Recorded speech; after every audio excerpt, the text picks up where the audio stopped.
नमस्कार साथियों, स्वागत है आपका। सुनो कहानी नदाई में। आज हम आपको रामायण की एक अत्यंत पवित्र और भावुक करने वाली कथा सुनाने जा रहे हैं, शबरी की भक्ति और श्री राम का आशीर्वाद। यह कहानी हमें सच्ची भक्ति, विश्वास और धैर्य की शक्ति को समझाती है। तो चलिए शुरू करते हैं यह दिव्य यात्रा। बहुत समय पहले की बात है। एक भीलनी जाति की कन्या थी, नाम था शबरी। वह एक साधारण परिवार में जन्मी थी, लेकिन उसका हृदय अत्यंत निर्मल और श्रद्धा से भरा हुआ था। जब भी वह किसी साधु या तपस्वी को देखती, तो उनके चरण धोने के लिए दौड़ पड़ती। उसका यह स्वभाव गांव वालों को अच्छा नहीं लगता था। वे कहते, एक नीच जाति की लड़की साधुओं के पास कैसे जा सकती है। पर शबरी को इन बातों से कोई फर्क नहीं पड़ता था। उसका मन बस प्रभु की भक्ति में लग चुका था। एक दिन वह जंगल की ओर निकल पड़ी और चलते चलते एक दिव्य आश्रम में पहुंच गई।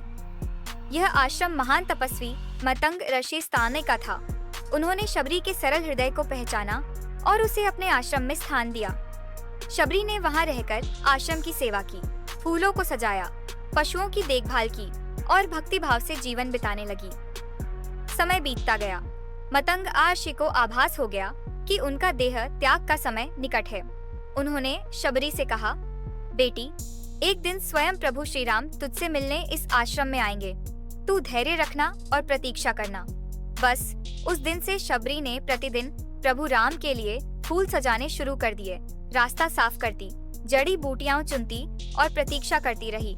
सालों तक लोगों ने उसका मजाक उड़ाया, उसे पागल कहा, पर शबरी का विश्वास अडिग था।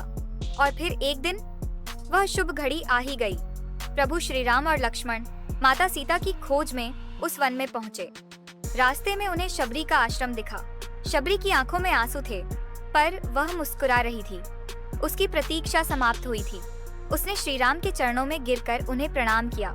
श्री राम ने उसे उठाया और स्नेह से कहा, माता, तुम्हारी भक्ति ने हमें खींच लाया है। शबरी ने प्रेम पूर्वक झरबेरी के मीठे फल लाकर प्रभु को अर्पित किए।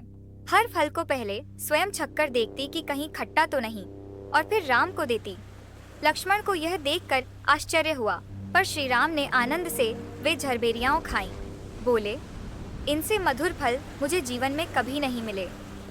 प्रभु श्री राम ने शबरी को गले लगाकर कहा, जो भी सच्चे मन से प्रेम पूर्वक मेरी आराधना करता है, वह मुझे पा लेता है, चाहे वह किसी भी जाति, वर्ण या स्थान का हो। उन्होंने 9 प्रकार की भक्ति समझाई। 1. संतों की संगति। 2. कथा श्रवण। 3. गुरुओं की सेवा। 4. प्रभु का नाम जप। 5. नाम गान। 6 शास्त्रों में श्रद्धा। 7वें संयम और सत्कर्म। 8वें संतोष। 9वें सदा प्रभु में लीन रहना। शबरी की आंखें भर आईं। उसने वर्षों की प्रतीक्षा को सार्थक पाया। श्री राम ने शबरी को आशीर्वाद दिया और अपने मार्ग पर आगे बढ़ गए।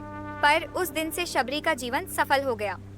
उसकी भक्ति, प्रतीक्षा और प्रेम आज भी रामायण का एक अमूल्य रत्न मानी जाती है। तो साथियों, इस कहानी से हम क्या सीखते हैं कि सच्ची श्रद्धा और निःस्वार्थ प्रेम से प्रभु को पाया जा सकता है। भक्ति में कोई भेदभाव नहीं, कोई जाति नहीं, बस भाव होना चाहिए। अगर आपको यह कथा प्रेरणादायक लगी हो तो चैनल को सब्सक्राइब जरूर करें और अगली कहानी में फिर मिलते हैं। धन्यवाद।